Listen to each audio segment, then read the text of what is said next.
കാൽവറിയുടെ കരുതൽ എന്ന ഈ വർഷത്തെ നോമ്പുകാല ചിന്തകൾ കേൾക്കുന്ന ഏവർക്കും സ്നേഹവന്ദനം. ക്രിസ്തുവിൽ വിളിക്കപ്പെട്ടവരായ നമുക്ക് ഈ നാളുകളിൽ വചനം കേൾക്ക മാത്രം ചെയ്ത് തന്നെത്താൻ വഞ്ചിക്കാതെ ജീവിതത്തിൽ പ്രാവർത്തികമാക്കുവാൻ കഴിഞ്ഞിട്ടുണ്ടോ?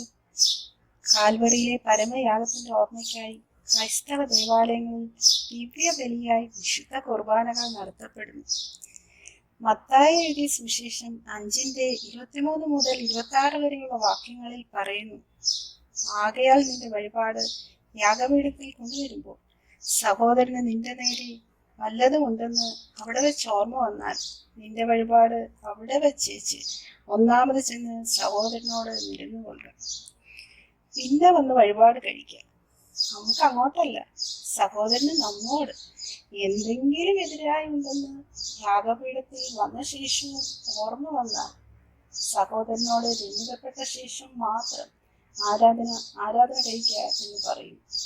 Settle matters quickly with your adversary. Do it while you are still together on the way. അതായത് സഹോദരൻ നിന്റെ കൂടെ ഉള്ളപ്പോൾ തന്നെ വേഗത്തിൽ നിരന്നുകൊള്ളുക.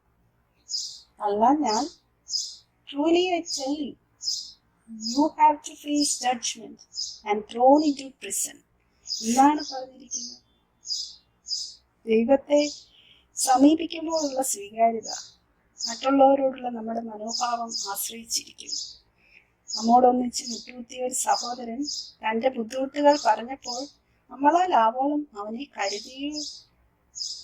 അനാവൽ പോരാതെ വന്നത് നൽകി കൊടുത്തപ്പോൾ, പട്ടാളക്കാർ ആയുധങ്ങളുമായി ഒലിവുതോട്ടത്തിൽ എത്തിയപ്പോൾ അവർ തിരിയുന്നവരെ സ്വയം കാട്ടിക്കൊടുത്തപ്പോൾ, പത്രോസ് അറുത്ത മൽക്കോസിന്റെ കാത് തൊട്ട് സൗഖ്യമാക്കിയപ്പോൾ, തന്നെ ഒറ്റിക്കൊടുക്കുവാനുള്ളവനും അപ്പവും വീഞ്ഞും പകർത്തു കൊടുത്തപ്പോൾ, തിരിച്ചറിവുണ്ടായ ക്രൂശിലെ കള്ളനെ തന്നോടുകൂടെ പർദീസായിൽ ചേർത്തപ്പോൾ, മറ്റനേകം അനുഭവങ്ങളിലും ഈ കരുതലാണ് കാട്ടിത്തന്നത്. കാൽവറിയിലെ കരുതലിലായിരുന്നു ദൈവനാമം മഹത്വപ്പെടുത്തുവാൻ ഏവർക്കും കൃപയുണ്ടാകുമാറാകട്ടെ.